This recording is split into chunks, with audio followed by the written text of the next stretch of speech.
Good afternoon. Welcome to the auditorium.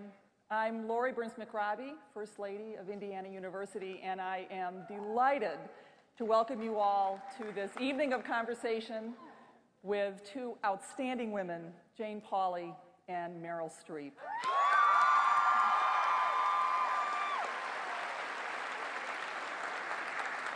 Tonight's event is part of Indiana University's biennial Colloquium for Women, which celebrates women using their time and their generosity to make a difference in the world.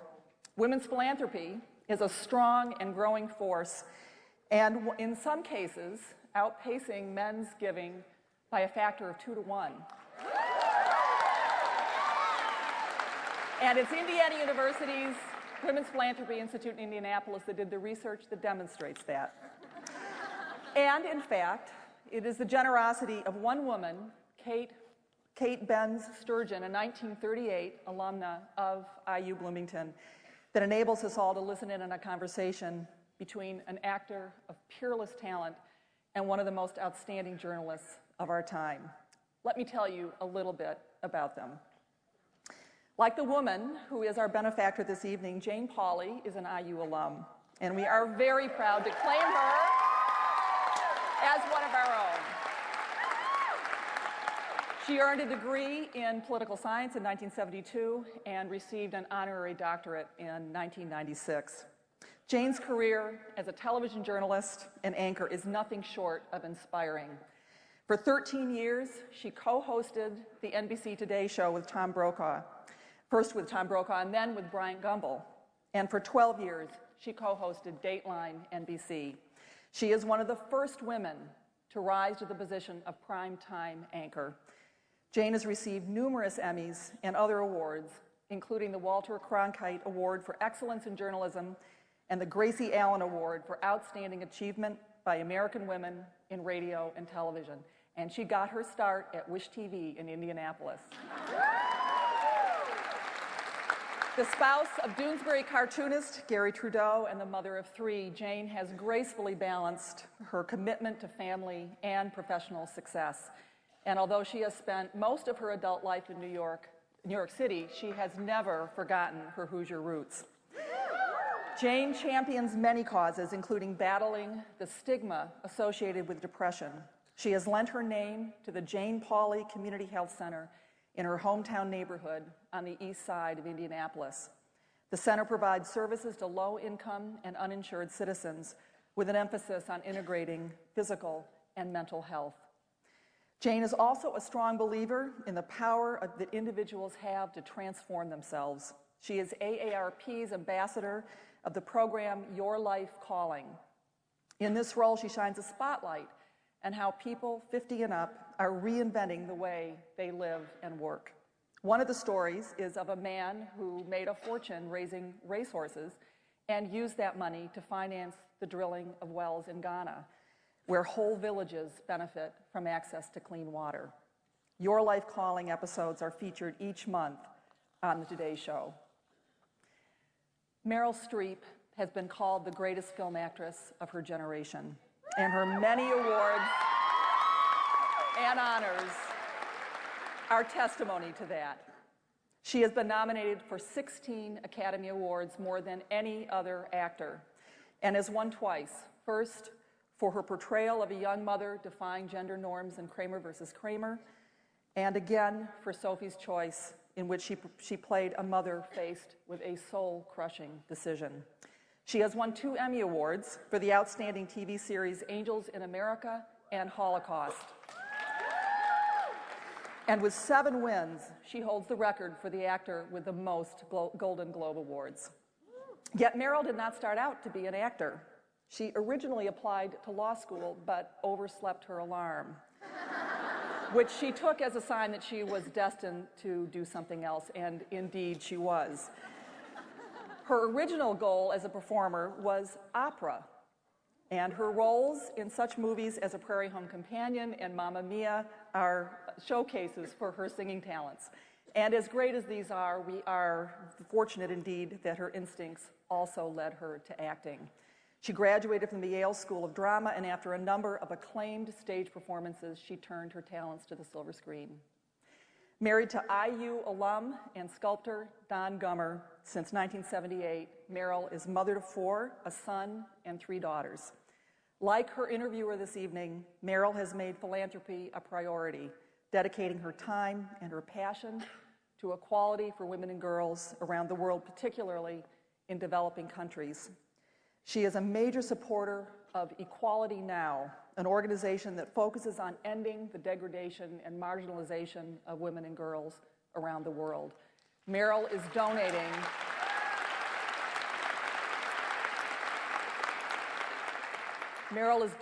the entirety of her honorarium for being here this afternoon to Equality Now.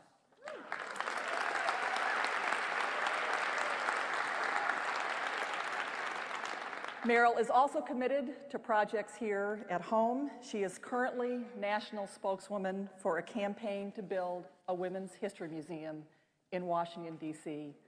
Ladies and gentlemen, it is my honor to ask you to help me welcome Ms. Jane Pauley and Ms. Meryl Streep.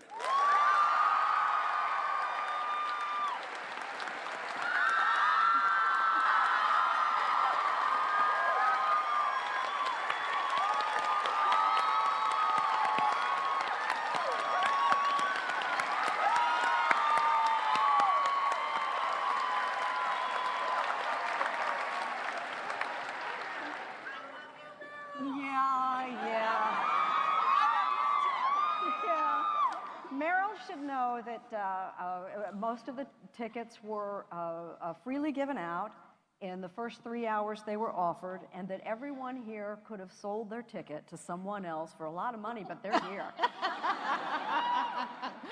And I am glad to be here, too. Seriously now, though, how cool is it being married to a Hoosier?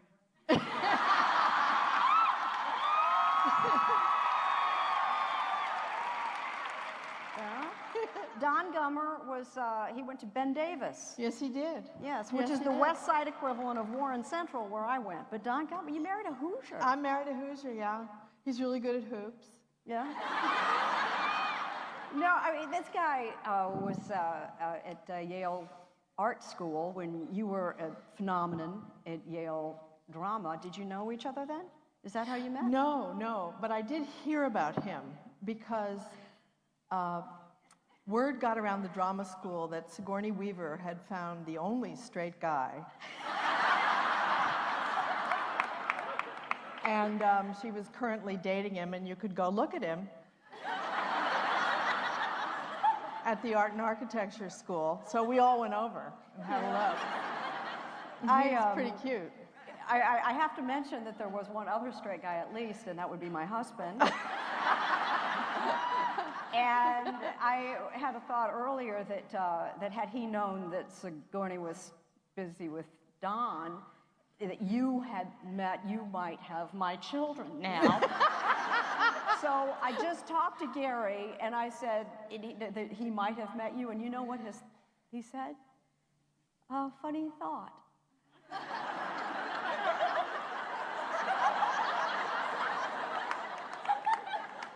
Anyway, Wow. so, yeah, you could have had my children, they're lovely. But you have 4 lovely children of your own. Yes. And maybe if you went to dances at Ben Davis, you would have had some of mine. Do you know, when you think about, he's a sculptor, an artist, went to art school. Went to Heron, yeah. Dated Heron in Indianapolis, dated Sigourney Weaver, married Meryl Streep. What's that say about art guys? What's that say? They get around. Yeah. You and I were earlier comparing our wedding rings. Yeah. Mine's only a little bit bigger than yours, but you'll notice. No diamonds. Where's the bling? You're a great big movie star. Where's the bling? Oh, I don't know. You know, my wedding ring used to be that big. Went on a diet. No,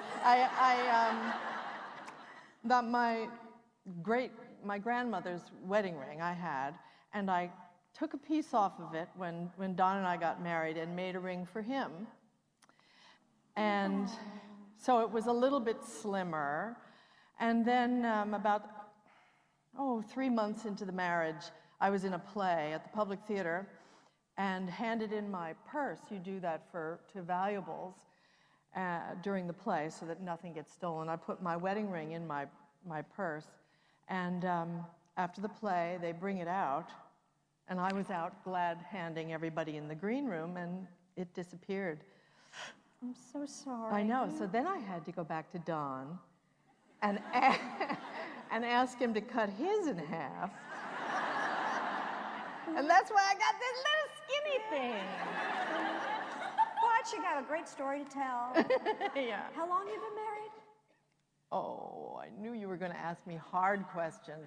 Approximately. Decades. 31. 31. 31, I think, years. 31 years.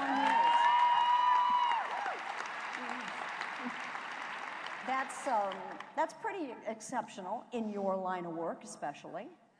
Well, you know, everybody says that, but I have to say, I know so many people in my line of work and in the art world who are still married to the same person, and I know a lot more divorces in sort of the corporate world. Well, what is that? I mean, it's really weird. Yeah. I mean, you know, actors tend to stay together and artists because, you know, money's tight. But no, I do. I have lots of friends who've been. I mean, that's sort of most of our friends are people who've stayed together. You and I together have 7 children and 2 marriages. Yeah. I'm also 30 years. Don did have an earlier marriage. Yeah. But it just was when he was 21 and lasted, I think, a year and a half or 2 years, something like that. He was looking for Meryl Streep. He wasn't. Yeah. Can we talk about, you know, growing up? Because you grew up in suburban New Jersey. Mm-hmm. Is Jersey in the house? Oh, my God. My people. Yeah. This is a big school in the East. Yeah. This Yeah. is a No, I big know. school I in know. the East. This is the one now. Yeah, this is it. Don't you yeah. read Time magazine? Yeah, oh, yeah. Yeah. So anyway, point is, grow up in suburban New Jersey in a lovely house with parents and stable, and you become the greatest actress of our times. No, How does that? That's not the scenario one expects of the great.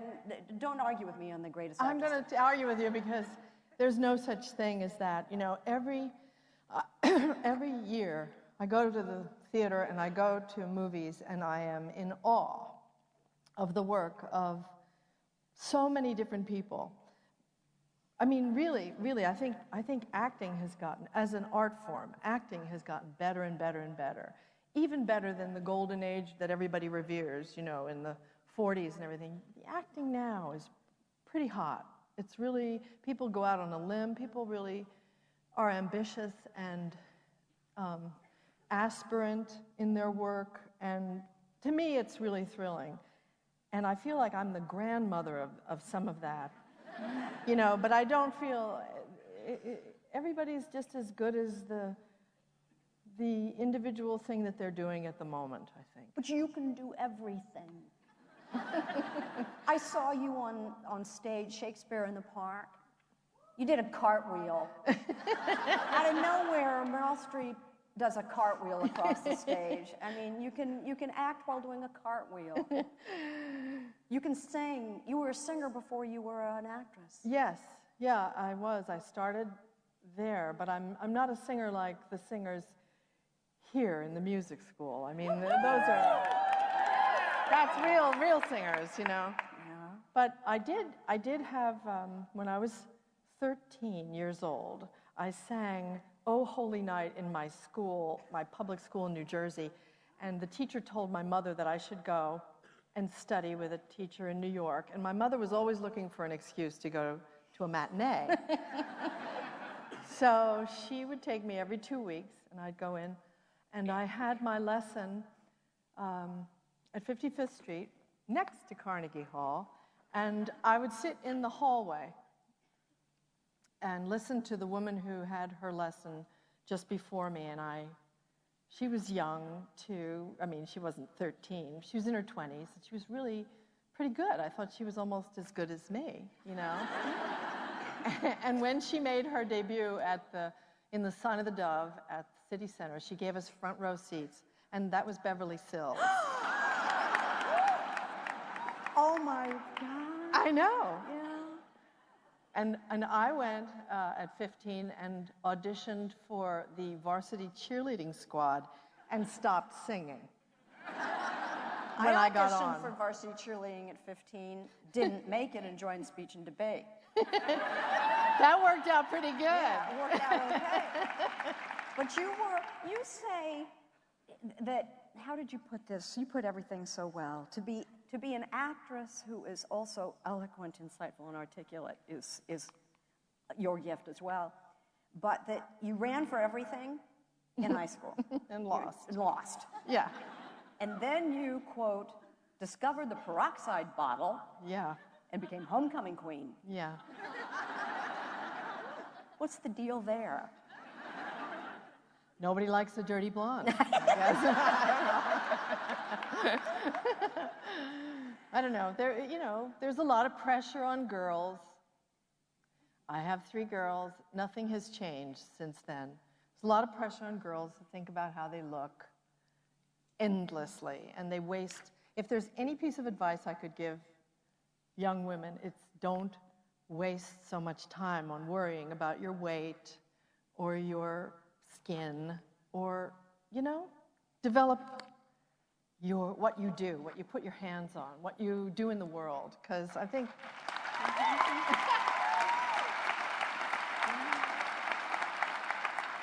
and I still bleach my hair, so that's all right. Yeah. Mine used to be naturally this color, but that was decades ago. Yeah, I'm so sorry. So you have 4 children. 3 of them are following you in your profession. How are you okay with that? Do you wish fame for your children? Well,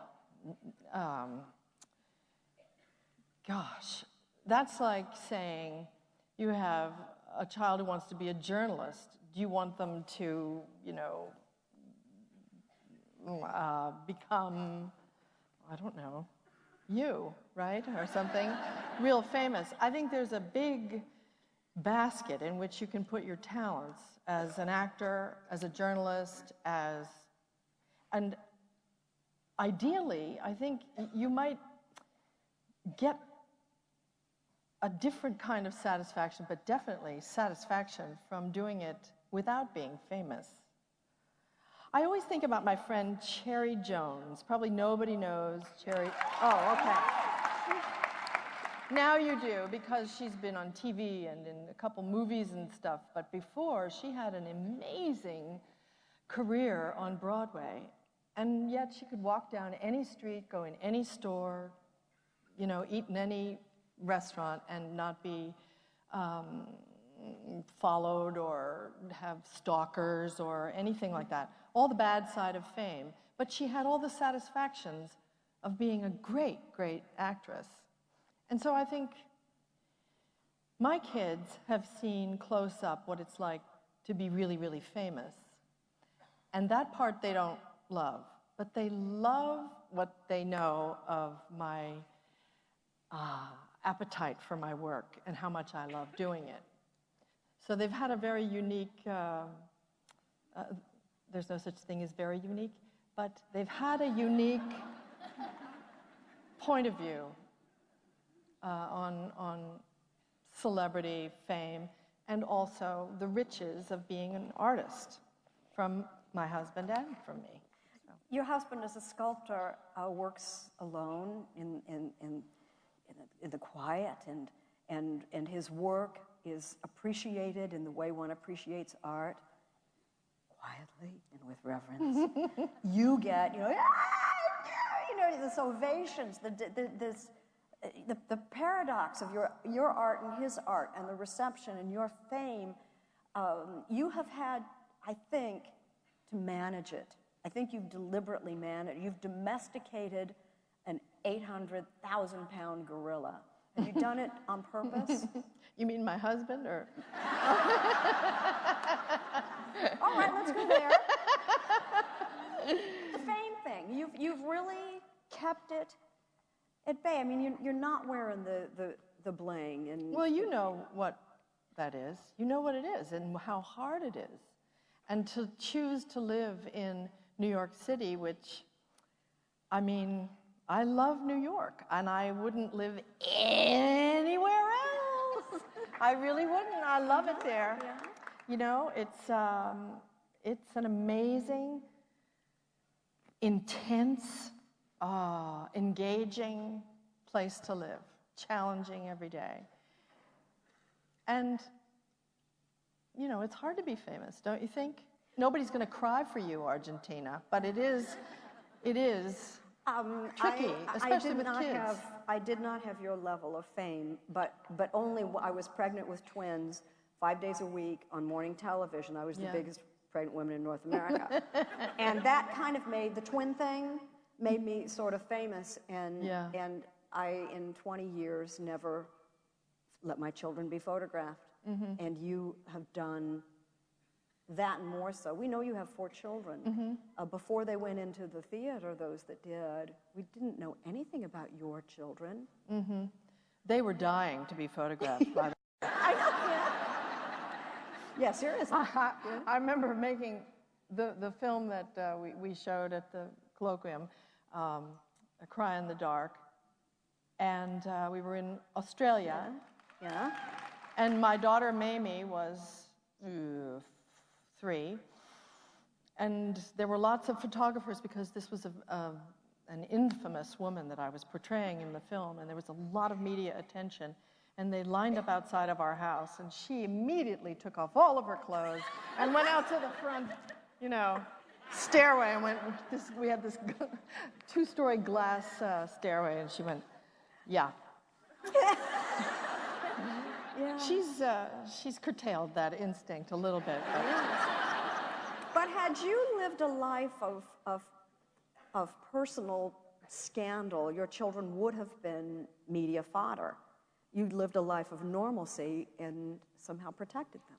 Well, what's normalcy, though? You know? Minivans, I got mini. Did you have minivans? What, minivan? Yeah. You had to see Meryl Streep had minivans. I knew it. I did. Yep. I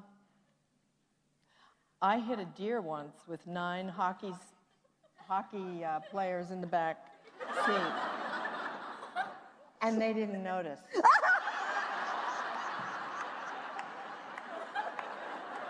That's how loud it was in that car. Yeah. Oh, terrible. But yeah. I know with a theater and music department as vibrant and important as here at Indiana University, that there are people in the audience who want to talk about what you do and how you learned how to do it and what is the special sauce. I don't have an acting gene, and I can sing. Yeah. But I can't act. So what is your special sauce, do you think, if you would share it with an actor? Gosh, I would say that my curiosity about other people is the thing that most animates my work, what it feels like to be you. I'm really interested, and I think I have an empathetic nature to a fault. I mean, I feel how my friends feel, and it's a good thing that I have acting, because I think it's like my skin is permeable or something, and I'm really interested in other people. And one thing that I always take offense at is when people say, oh, you know, you've played so many different kinds of people so remote from you. And to me, I've felt like I've played only people that I really deeply understood and had sympathy for. And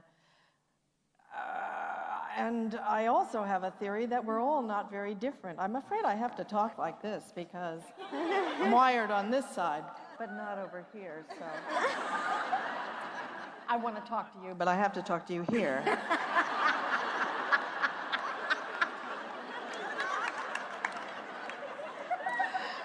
So I'll talk to you here and do the gestures like this. I'm going to rewire, boys, because it's easier. Yeah. All right, there you go. See, she was feeling you.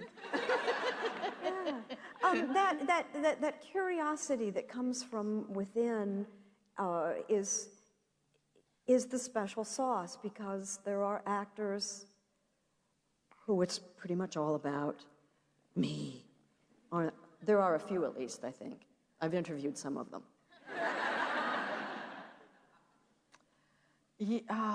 Well, I mean, there's a great Picasso quote. If I could remember it, I would tell it to you. What's it sort of say? It sort of says, to imitate oneself is pathetic.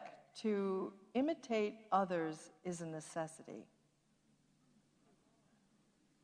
And I think, I think some people will understand that, which is, you know, to break out of the parameters of what is comfortable and what you know to what you don't know and what you don't understand. That's exploration to me, and an expanse of your imagination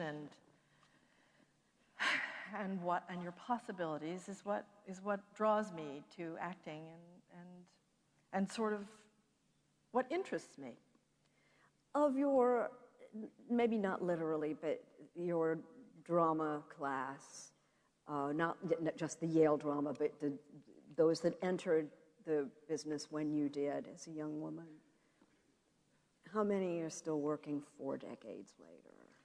Yeah, well, there has not been traditionally a lot of opportunities outside the theater. The theater's always been much more friendly to women. Than film and television. Of a certain age, yes.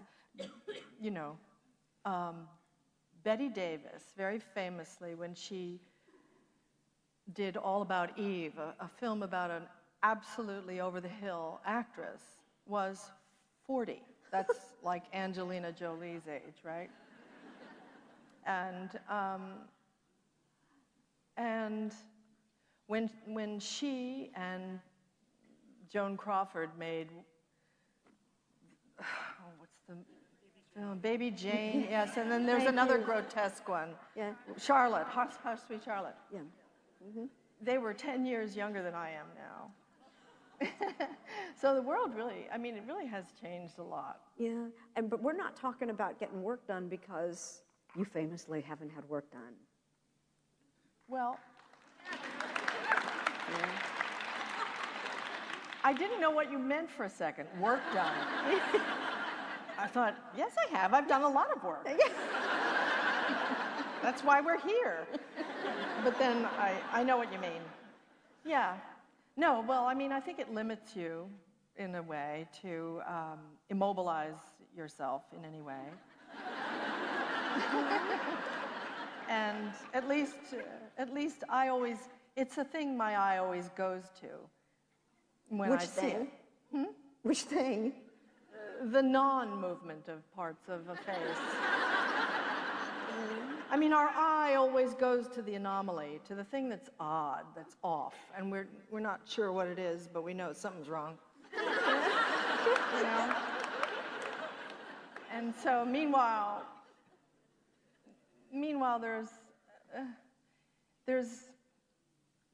it's a very interesting thing. I'm not saying I wouldn't do it, especially to play someone who had done it. You know, to see what that looked like, but... Yeah. I'll confess I had an appointment because I was going to go back to do television in high definition, and I'd never done that before, and oh my God. So I went to see a cosmetic surgeon. This is true, about a year ago. And I said, I want, maybe a little of this, a little of that, but I don't want to do this and don't want to do that. And he said I wasn't motivated enough. And so as I was getting up to leave, put on my coat, and they had this mirror that I'd been looking at. I knocked it accidentally on the floor and shattered it in 1,000 pieces. It was so funny. I laughed all the way home. Oh, yeah, so and I symbolic. started eating better and exercising. So, but sooner or later, you know, maybe you're not going to rule it out. Oh, I don't. I mean, 'Cause you my wanna keep New Year's working. resolution is no elective surgery because really, why do you want to go to the hospital unless you absolutely have to? Yeah. Is my feeling. Yeah. And you know, as we get older, you probably will have to. So. But you could sing. I was telling you before, I saw postcards from the Edge, and at the end, Meryl sings, and I sort of can sing better than average. I mean, not this average, but better than average. And I'd turn to my husband, and I said, I could do that. And then you keep going, and I can't do that. And then you really kick it up, and I go, I am in awe. You really can sing. Oh, scratch an actor, though. Every actor really wants to be a singer. I don't know. I don't know one that doesn't, really. Yeah. You know. And so it's like our little dream. And that the opportunities I've had to sing have been really fun. But my voice is kind of really shot by cheerleading and everything else that I did. But you know what? If you scratch an actor, she wants to sing, here's your chance. So what's your favorite song to sing? I am on a lonely road and I am traveling. I love that song. Thank you. Yeah. Thank I mean, you. I love everything that she ever sang, ever. Ditto Emmylou Harris. I don't really, Neil Young, I don't have any real favorite song, I don't. And Frank Sinatra, everything. Your mother was your role model. You say she was a housewife and an artist, but a housewife. Why was she your role model? She was my role model, really, because she had a determination to be in a good mood. She was not always in a good mood. But she had a determination that it was your job in the world to come into a room and just make it a little bit cheerier. And it's a great gift.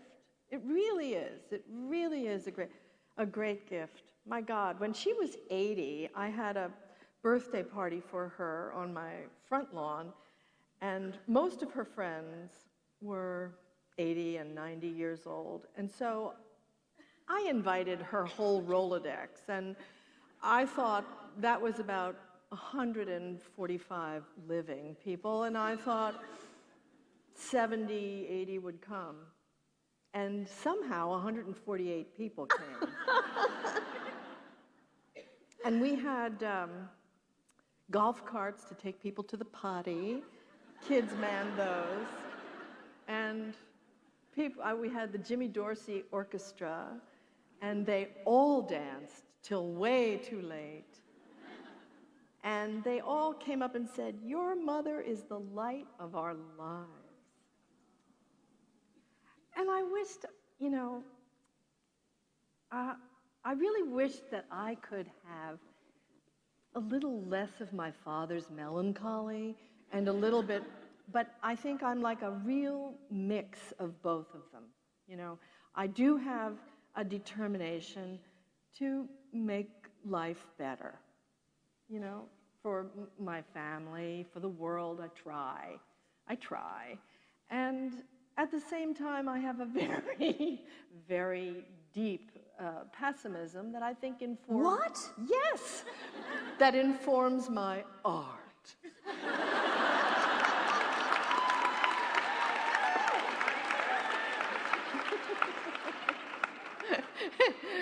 Okay, Jane. You have pessimism? Oh, sure. A pessimist is someone who has a Who vested... thinks the worst of people. Well, and has a kind of a stake in the worst case scenario. That you're not a pessimist. Well, You're an optimistic. Jacqueline Kennedy said, "I am an idealist without illusions." oh, that's great. Isn't that good? Maybe I'll say that. I don't think you're a pessimist, but I didn't even know you had that dark side. I just knew you wore black pants all the time. Yes, we had a discussion about that earlier. I think I'm a little bit like the kid who, if you say, I'm going to flunk the test, I'm going to flunk the test. If you get a C, you feel pretty happy, you know? So I think there's a little bit of that in me. But sometimes it's hard not to, if your skin is permeable, if you are a sensitive person, it's hard not to feel the raging forces in the world and how, you know, we're balanced between the forces that are pulling us down and the ones that are trying to keep us going up, you know? Do you know what? I wish you had spent more time. This is such a. I'm not a booster. Such a wonderful campus, and it's very international now. A lot of Hoosiers, and a lot of Hoosiers who go abroad, and a lot of people from abroad. And I felt last night, looking a little deeper into the 21st century through these young eyes, and it felt so much better because the 21st century kind of got off to a sucky start. You got it? Yeah. I'm looking for a quote because you speak so beautifully. Never mind Picasso. He spoke well too, but we can't remember what he said. The best role models for women and girls, people of either gender who are fruitfully and confidently themselves, who bring light into the world. Who uses words like fruitfully? What do you, that's such a wonderful. Who said that? You did. Oh. You did, and it's so you. Oh, right, I said that. I mean, who are fruitfully and confidently themselves. Fruitfully, I love that word. Well, women are, you know, sort of fruits, aren't they? Yeah, luscious. We bring forth the seeds, or whatever, the fruits, we're the fruit trees. Well, before you aspired to be an actress, you aspired to be a mother. Is that true? Yeah, I did. Did you always want to be a mother? I think. I wanted to be a cheerleader, but that wasn't going to happen. Yeah, I did. I always wanted to be a mother. I think because I had such a great mother. And I think that made me think, well, I want to do that too. Maybe I could do it better. But, yeah, I always did want kids. I like kids. Yeah. Teenagers. Yeah. We've already discussed the apparent fact that my husband is thinking, Meryl? Okay, so, but my daughter sends me a text to tell you that she loves you, she thinks you're wonderful, and et cetera, and that if she didn't already have one, she'd like you as her mom. Aww. What, you do have that quality of we love you in a different way than we are in awe of your work, but we know that you're a person. That's so special. Well, but everybody, don't you think, is a person? Jane, come on. If you're a Hoosier, yes. Or married to one, yes. But no, I've interviewed a lot of people, a lot of actors, and there are some who are not. But I have to submit, I don't think we are ourselves when we're being interviewed on TV. I'm not. I mean, I'm not. I don't know who I am, but I'm definitely acting and just can't wait to get home. I mean, and I think even the people that you think are having a wonderful time and showing off their legs and blah, blah, blah, they're in hell. They're in agony. What do you mean you can't wait to get home? Because I feel that way. You can't wait to get home? Yeah. Yeah. Really? Yeah. Because, I mean, I don't think, I don't think really well, that's sort of why I picked that film of all the films that I've made for everybody to look at, the Australian film. Cry in the Dark. Yes, Cry in the Dark, because of how acutely aware I am of people judging you on TV, and it's one thing to put a character in front of an audience in the context of a play or a movie and have sort of the engine of emotion driving the thing. But it's another to come on TV and have to be adorable, interesting, funny, witty, any of the above, because if you're not, you're boring, or you're fat, or you're old, or you're all the things that we sit back and we go, oh my God, look at her. And this film does talk about that thing where people judged a woman in large part because of how she behaved in front of cameras. And I don't think we're accurately ourselves in front of cameras, unless, it's a fiction and it's an attempt to make life. Yes. But you must enjoy the camera when you're working, when you're not being Meryl Streep on camera, but when you're performing a role. That's a different. I'm not aware of I'm really not aware. I still don't know what lenses, what they're talking about when they're all having their discussion over there. I really don't. I'm really not interested. It's so pathetic. I wish I were, because I certainly would like to direct, because I like to be in charge. But I don't know enough about the technical aspect, because when I'm working, I don't pay attention to it. Well, you're not supposed to. No, you're not supposed to. But, yeah, what was the question? I haven't. Does anybody remember? I just turned 60. Okay, doesn't matter. I have the memory of an Etch-a-Sketch. I have to remember that. Yeah. Although I won't. What? I have to remember that, although I won't. No.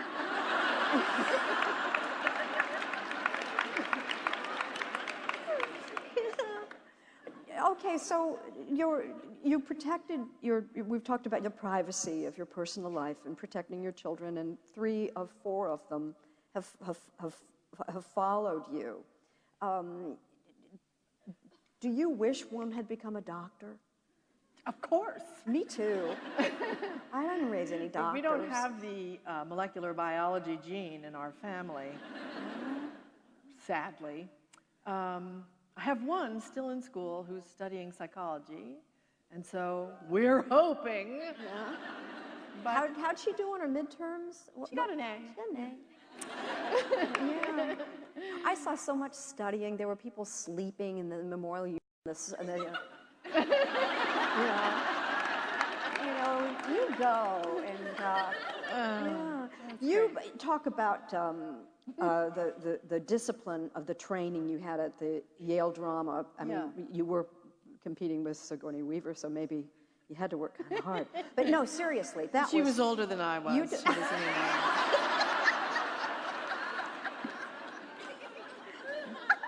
She's wicked. Love it. No, but that was hard work and training and study and discipline, and you don't get the kind of filmography that you have without being capable of really, really hard work. Do you think that we ask enough of our children to work hard as it takes? Well, I was preparing for a life in the theater because I never thought I would be in the movies. I thought my nose was too long and thin, and my caboose was too large. I didn't think that I would ever be in the movies, because in the movie stars, and when I was a student, were were like Jane Fonda in Barbarella and Brigitte Bardot. Julie and Christie. Julie Christie, yeah, you know, these gorgeous women. And there was really nobody else working except really gorgeous women. And I didn't even have an aspiration to film. I just wanted to be in plays. I loved plays. So I was doing all sorts of things like, you know, they were teaching us sword play and, you know, fencing. I took fencing and things that really I haven't used that much. Although the discipline was good. Discipline was good. And all of the lessons I took from acting school really had to do with sort of tangential things that have to do with maintaining your stamina, where to move your body from, you know, sort of locate yourself in the center of your body and hold that strong, and how to, I took a really valuable class in verse, which was all about how to read through Shakespearean sonnets, John Donne, Marlowe, The Mighty Line, how to move a thought through a great line of landscape of words until you finally reach the point, you know, on one breath. And it was really valuable, even in the movies, believe it or not. I remember things like that and apply them. But the world's changed. We're not preparing Shakespearean actors, really. If we do, we're preparing them for unemployment because there isn't that much going on. Not that I'm saying it's hopeless, and I think, you know, or useless. I think it's a great education and makes a great humanist, you know, beyond everything else. Tom Hanks got his career start in Cleveland doing Shakespeare. Mm-hmm. He didn't go west, he didn't go east, he went to Cleveland, Shakespeare. And it worked out just fine. Yeah. What do you mean by your core thing? Is that just acting? Is that for, would a political science major get anything out of learning what you meant by that? Sure, a political science major should know that because it's about your gut. It's about the strength of holding, you know, like dancers. It was in a dance class that I learned this, that your core strength, you know, we locate our emotion in our hearts and our thoughts in our heads, but sort of your gut feeling and the strength of your, you know, below the belt is something that holds a dancer together, and it's the place from which you leap, and it's the place that takes your landing, and it's very good for your posture. It makes you stand up straight and avoid a pot belly, which is also good for your career. Yes. Yes. I don't relate to anything abdominal at all. I feel like, you know, this is After those twins, 90%. Oh my God. Yeah, and they're so much bigger now. Yeah. But is there anything metaphorical about that? About your? Yes, it's metaphorical and it's actual, so they both work. But yes, I learned that from my dance teacher, just to keep the strength in your core and to move from that spot, to move your leg from really high, you know, high in your hip, not just here where we all tend to walk. Anyway, you don't want all this, but Yes, that was pretty interesting, wasn't it? Yeah. Did you notice that when you were talking about a cry in the dark, a baby was crying in the dark? yes, Did you notice that? That's so nice. Oh, this just in.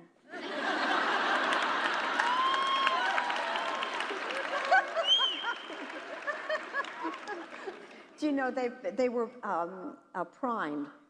Everybody who was interested delivered questions, and the great head, whoever he is, has chosen from among your questions, and I will ask them. We have about 15 minutes, so now I'm speaking for you. Okay. As a woman, you have the big three: career, marriage, children. Most of us don't even get two of the big three in a long-standing way. How old are you? Who's asking this question? Speak Be up honest. really loud. Just shout. It Okay. doesn't. Okay. Ooh. I know how old you are. I think Jane got smacked down. All right. Yeah. All right, but just for that, we'll skip that question. No. No. Okay, so what helpful advice can you offer us? Because I think that was a young.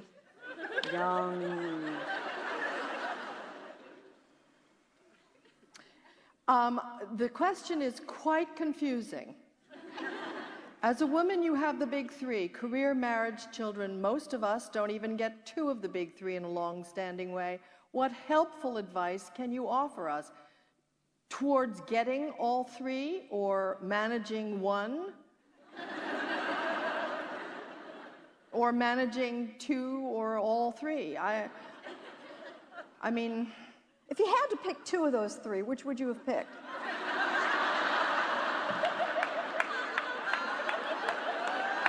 Oh, that's fun. Well, have to say. No, yeah, I can't imagine. See, we can't imagine our lives without any part of our lives. And it's too horrible to, so I'm not going to. Yeah. Okay. All right.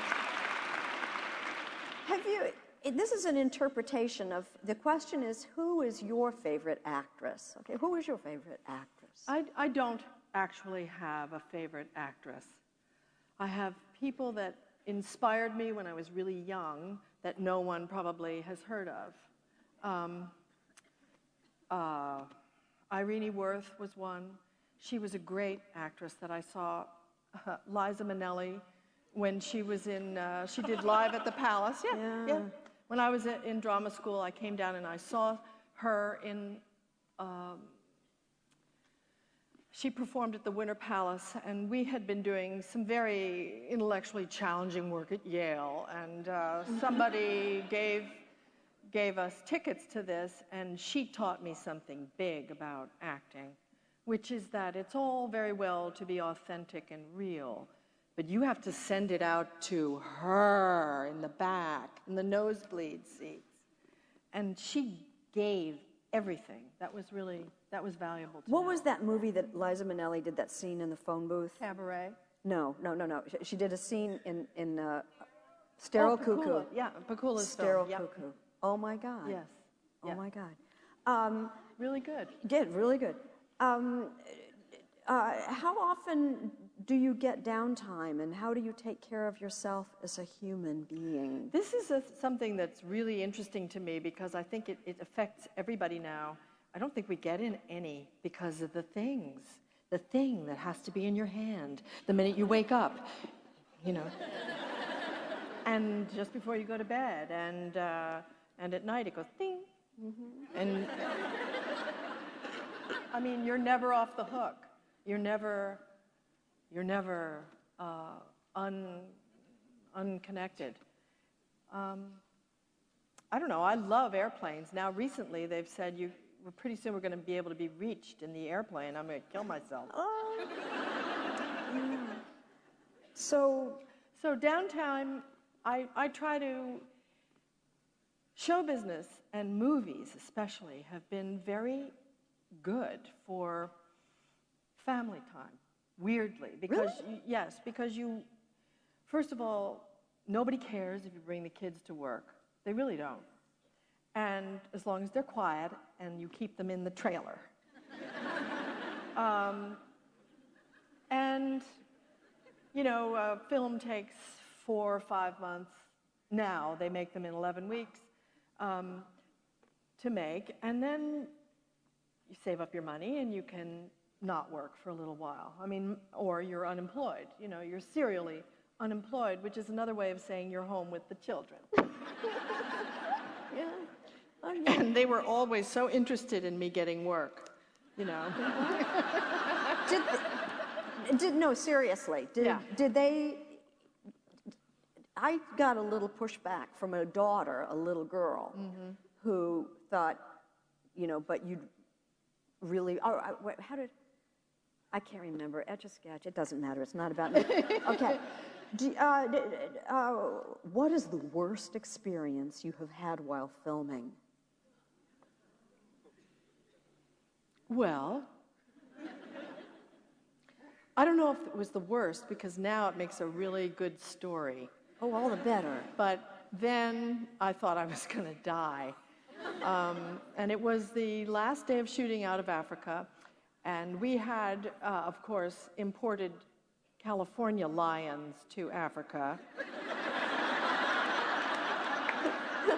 Well, they had SAG cards, or whatever one has. No. Okay. And we were doing a scene in a boma, which is an enclosure of thorn trees, very high, that they put cattle inside so that the lions can't get in. And it was, all the cattle were in there, and then they were going to release a lion in there, which was tethered, and I was going to provoke it with a whip, you know, and protect the cattle. So they brought the California lion in, and he went.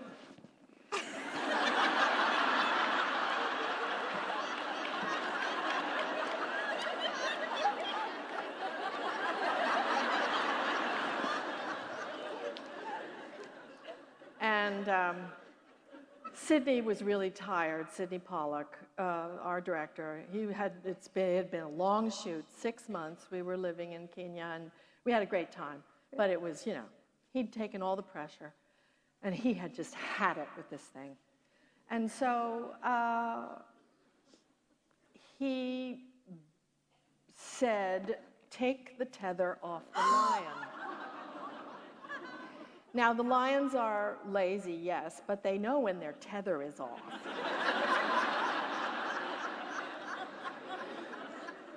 And so we went back in and we started the thing, and the cows were led in, and they act very well because they don't like the lion. Even the sleeping lion, they would go, whoa, whoa, you know. And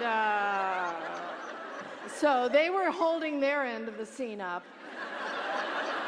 And I was there, ka-chee, ka-chee. And the lion goes like this, and he realizes he doesn't have the tether on it. And I go, ka-chee, and he goes, right for me. And the focus puller pulled me and pushed me through the little hole in the boma, and we got away. Well told. And Sidney got his shot, so he didn't care, and that I almost died. But it was, and he always denied that story, but it's absolutely true. I wonder who I'd be talking to now.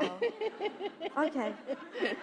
I'm not sure I really fully understand the meaning of this question. Maybe you will. Do you feel like a goddess sometimes?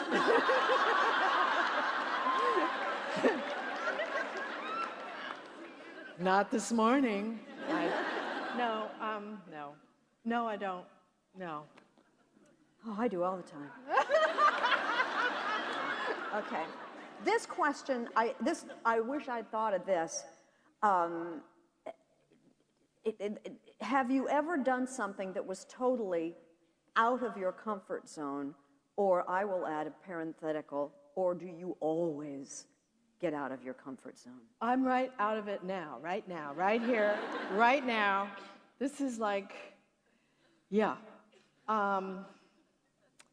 Yes, I do that, and I do it deliberately because I think it's good for you. There's a little bit of the Protestant thing, you know. Do what you don't want to do because it's good for you.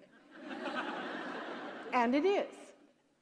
It is. It's good to push yourself to do what you don't necessarily like to do or imagine that you're good at, or because then, you know, even if you're not good at it, you've tried. And I feel like trying is so important.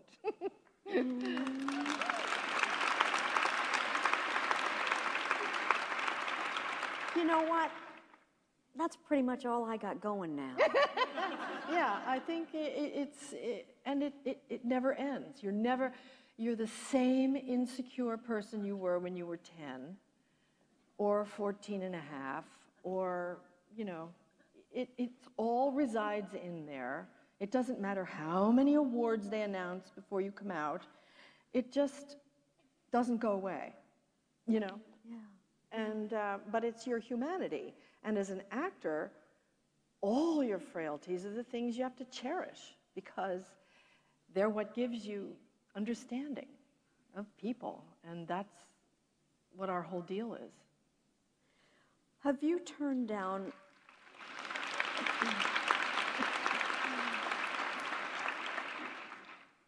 You were listening and I was running ahead, I'm sorry. But this is a really good question, too. Have you turned down a role because of its moral content? Oh, yeah. I have. I do think that there's a responsibility actors have, you know, and not if you have a bunch of kids and your husband is out of work and you have to put food on the table. I understand necessity, but in general, I think that lots and lots of actors, high-profile actors, have a responsibility to what they're putting out into the world. Does it advance, you know, anything? Even if it's just to make people happy, to make them laugh, that advances the game in my book. But there are things that actually take away from and strafe the public soul, in my opinion. And people are responsible for their choices. Yeah. And you, looking back, is there any movie that you have ever made that you would not want your grandchildren, future grandchildren, to know about? To know about? Well, that's not here. I'm sorry. Yeah. No, I mean, I don't. I didn't. I mean, think there's some boring ones, but I don't know if there's anything I'm ashamed of. I mean, I've always taken things that I thought had a reason to be in the world. Yeah. You are so famous for your uncanny ability to do accents. I mean, you can do anything. Do you have any way of demonstrating to us your facility with a variety, for instance, of accents? If you don't, just say so. But if you do, wouldn't that be great? I don't. I mean, yeah, that would be entertaining. Yes.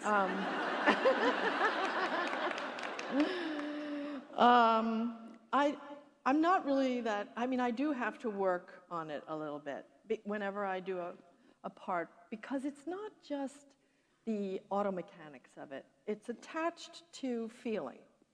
And so it's attached to thought and need. Character needs something, so they speak in a certain way. They live in a certain country, they speak that way, but they speak differently than some of the people in their country. They speak like they speak.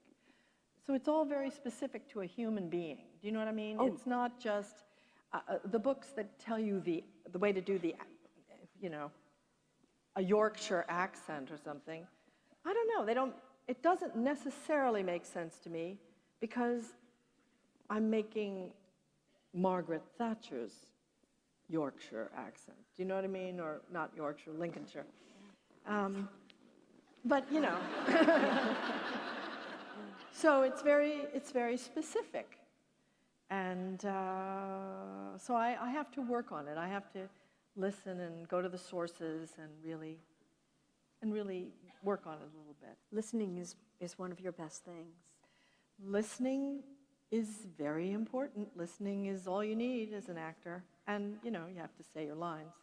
I want to know how you remember your lines, because to be honest, I was a little nervous last night and I didn't sleep well, and memory requires sleep. If I had to be in a play and remember a whole play and I couldn't sleep, I couldn't do it. This really terrified me. I had come back to the theater after 20 years of being in the movies, never being on stage. And I was really afraid that my memory, because the movies are so easy, don't tell anybody, but they're really, you get the lines. I used to be able to do this, get the lines in the makeup chair, okay, got it, and then go to work. I can't do that anymore. I have to do it the night before. But with a play is a whole.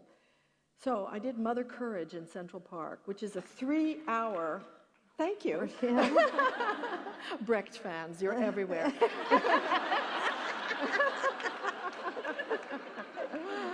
Brecht and Mamma Mia, they're everywhere. And it was a sort of a gargantuan production. It was an adaptation by Tony Kushner, who's one of our just genius, great artists of this century, I think. And he had done the adaptation, and he'd done these lines that just would start. The text in the book would be this thick, and that was one sentence. It was so terrifying, and I thought I would never be able to remember it. But somehow you can, because there are 2,000 people who've stood in line to see you do it. And also, the thing about a play is it's such an overwhelming physical thing that you're planted within your geography. You sort of remember what you're going to say by where you are sometimes, and where you are in a scene, and even when the words fly out of the top of your head, they come up from the bottom because of where you are and the necessity of what you need to say. Anyway, you can do it. You can do it. You just have to try. Do you know what? You could remember. I mean, we just really don't use our brains enough. When I was on the Today Show, all I had to remember was either a station break or we'll be back after this. And that's all I had to remember, and I never did. Sometimes it's harder to repetition, and the things that start to go meaningless are hard to remember. I think it's about time that we have to let you go. But yeah. All right, one shout-out question. Will you marry me? The question was, will you marry me? No, sadly. Will you give me an autograph? Did you study the method? Did I study the method? Yes, I had a grab bag. No, I never really did study the method as taught by Stanislavski or Lee Strasberg. I taught a version of it by an acolyte who had sort of tweaked it to his own purposes. 1 year at the Yale Drama School. Another year at the drama school, we had another teacher who said, ignore everything you did last year. This is the way we're going to study now. And we did a lot of games, and we didn't attach to text very much. And then the third year, he was let go. And the third year, we had a wonderful old fellow named Bobby Lewis, who was a member of the group theater, a wonderful theater in the 30s. And he was a great pal of Harold Clurman's. You don't know who any of these people are, but they're giants of the theater. And Bobby would... Don't underestimate them. Okay, they're all wildly overeducated. But Bobby Lewis would, at the beginning of the rehearsals for a play, he would read everybody's part, and he would read how he wanted you to say your lines. And that was actually the clearest direction. But, you know, it was sort of catch as catch can, and I think that's okay. You know, you just make your... In a way, you make your own method, like you make your own religion, you make your own concessions, you make your own convictions. And at least that's what I've done. And it's adaptable, and it's also very fragile. It's nothing I can count on. I don't have a method so that it has a certain number of steps to get where I need to go. I always feel like I'm inventing the wheel every time out, and I think that's valuable for me. I swear to God, every job I've ever taken, about 3 weeks before I begin, I call up my agent and I say, I don't think I can do this. I don't think I'm right for it. They should call Jessica Lange. I don't think I should. I can't do this. I don't know why they hired me. Why did they hire me? I'm nothing like this woman. I don't even know why I'm... And my husband says to me, you're doing it again. You've done this every... I said, no, I've never felt this way before. Maybe loss of short-term memory is the perfect thing for an actor.